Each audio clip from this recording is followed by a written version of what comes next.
Everybody knows the Pentagon is supposed to be run by serious military strategists with decades of experience, right?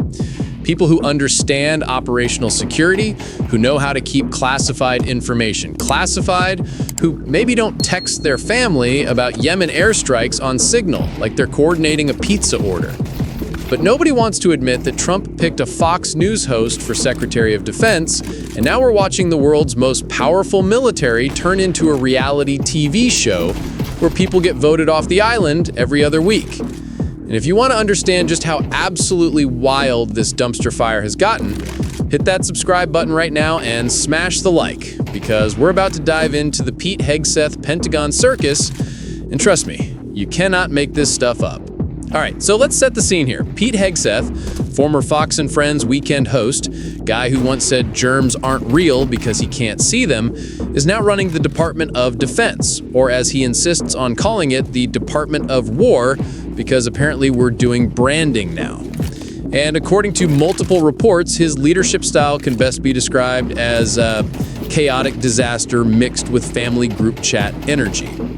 So, the Pentagon Inspector General just dropped a report, and it's bad. Like, really bad. The IG found that Hegseth shared sensitive military information about Yemen airstrikes on Signal, an encrypted messaging app, sure, but it's still on his personal phone, and the information was marked secret. He sent details about the timing of strikes, the aircraft being used, all of it, to a group chat that included his wife and his brother. His wife and his brother in a military operations chat. And I mean, I gotta ask, at what point did Pete think, you know who needs to know about this Yemen airstrike? My family. Like, was there a moment where he typed out the message and thought, yeah, this seems fine, nothing could go wrong here? The Inspector General said that if this information had been intercepted by an adversary, it would have endangered American service members. That's not me being dramatic, that's the official finding. Hegseth violated Pentagon policies about using personal phones for official business, and he created operational security risks that could have gotten people killed. But here's where it gets even better. Hegseth's response? He refused to sit down for an interview with investigators. Wouldn't talk to them. Just said a one-page written statement basically saying, I can declassify whatever I want because I'm the Secretary of Defense. So actually, I did nothing wrong. And you know what? Technically, he's right about the declassification authority. As SecDef, he does have that power. But the IG report said even if he declassified it, which they couldn't confirm he actually did, he still violated regulations by sharing it on a personal device through an unclassified app. So total exoneration, as the Pentagon spokesman called it? Yeah, that's not what the report says. Pentagon spokesperson Sean Parnell put out a statement calling this total exoneration in all caps, like he's Trump tweeting. No classified information was shared. Case closed. Except the report literally says the information was marked secret and endangered troops. So who are we supposed to believe? The Inspector General or the guy doing PR for Hegseth? And this isn't even the only controversy right now. Hegseth is also under fire for allegedly ordering a second strike on a drug boat in the Caribbean after survivors were spotted from the first attack. Reports say he gave a verbal order to kill everybody and then later claimed there were no survivors and called the whole thing fake news. So we've gone from Signal group chats with mom to potential war crimes allegations. Cool. But wait, there's more. Hegseth has fired basically his entire senior staff. Chief of Staff? Gone. Deputy? Gone. Spokesperson? Also gone. Why? Allegedly because they were leaking to the press. But honestly, it sounds more like he surrounded himself with people who then turned into backstabbers when they realized what a mess this was. So, now, who's his most trusted inner circle? His wife, his lawyer, and a junior aide. That's it. The Pentagon, the largest military organization on planet Earth with a budget of over $800 billion, is being run by a guy whose brain trust is his spouse and his attorney. It's giving family business vibes, except the family business is national defense.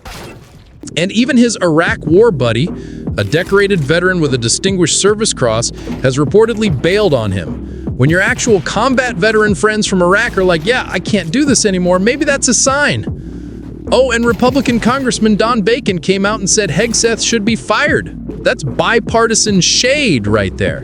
When you've lost Republicans on the Armed Services Committee, you know things are bad. But of course, Trump is standing by him. The White House keeps saying they have full confidence in Hegseth. Trump has called him twice personally to back him up and rage about the leakers.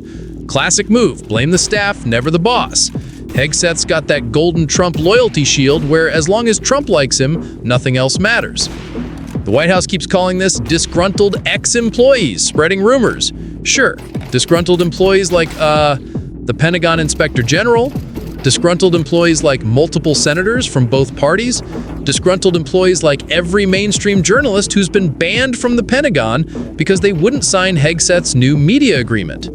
Oh yeah, we haven't even gotten to that yet. Hegseth implemented new press rules that basically say reporters can't seek out information unless it's pre-approved by the Department of Defense.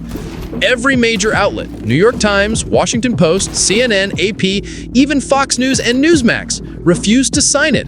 They all handed in their Pentagon press badges in protest. You know who did sign it? Gateway Pundit, Post Millennial, Tim Pool's Timcast, and Mike Lindell's Lindell TV. Yeah, the My Pillow Guys network. That's who's covering the Pentagon now. The Times just filed a lawsuit over it because it's a blatant First Amendment violation, but Hegseth's new press secretary said they don't miss the legacy media propagandists anyway. So let me get this straight. Hegseth is texting his family about military operations, firing anyone who pushes back, banning real journalists from the Pentagon, allegedly ordering troops to kill boat survivors, and calling it all total exoneration when investigators say he endangered American lives. This isn't the Pentagon, this is Survivor, Defense Department edition, where you get voted off if you leak, and the immunity idol is having Trump's phone number. And the culture war stuff? Don't even get me started. Hegseth is purging transgender soldiers, scrubbing Jackie Robinson tributes from bases, briefing Elon Musk on China secrets without legal review. He's treating the Secretary of Defense job like it's a podcast guest spot where he gets to own the libs. Meanwhile, there are actual wars happening. Ukraine aid is being held up. Houthi rebels are still attacking ships. But sure, let's focus on making sure no one says woke at the Pentagon and that only right-wing influencers get press credentials. I mean, the guy literally rebranded the Department of Defense as the Department of War like he's playing Call of Duty. He's out here doing TV hits to defend himself when he should be, running the military. But that's the thing, he still thinks he's on Fox and Friends. He's doing the media circuit instead of the actual job. And here's what really gets me. If any lower-ranking service member did what Hegseth did, sharing secret information on a personal device about an active military operation, they would be court-martialed. Their career would be over. They'd potentially face criminal charges. But because Hegseth has Trump's blessing, he gets to call it total exoneration and keep his job. The double standard is insane. Regular troops get destroyed for OPSEC violations. The Secretary of Defense does it and claims he can just declassify things retroactively, so it's fine. Senator Mark Kelly, Democrat from Arizona, who's an actual astronaut and Navy veteran, read the report and said he needs to make sure he doesn't do this again because next time something really, really bad could happen. That's about as diplomatic as you can be while saying this guy is a national security risk. Even Senator Tom Tillis, a Republican, told Hegseth to just take the learning experience and move on, and said no one can rationalize this as exoneration. When you're losing Tillis, you're having a bad time. So here's my question for you. Is Pete Hegseth a victim of deep state leaks and political persecution, or is he just wildly unqualified for this job and turning the Pentagon into a MAGA loyalty test? One side says warrior who drained the swamp, other side says amateur hour endangering troops. I'm gonna go with option 3.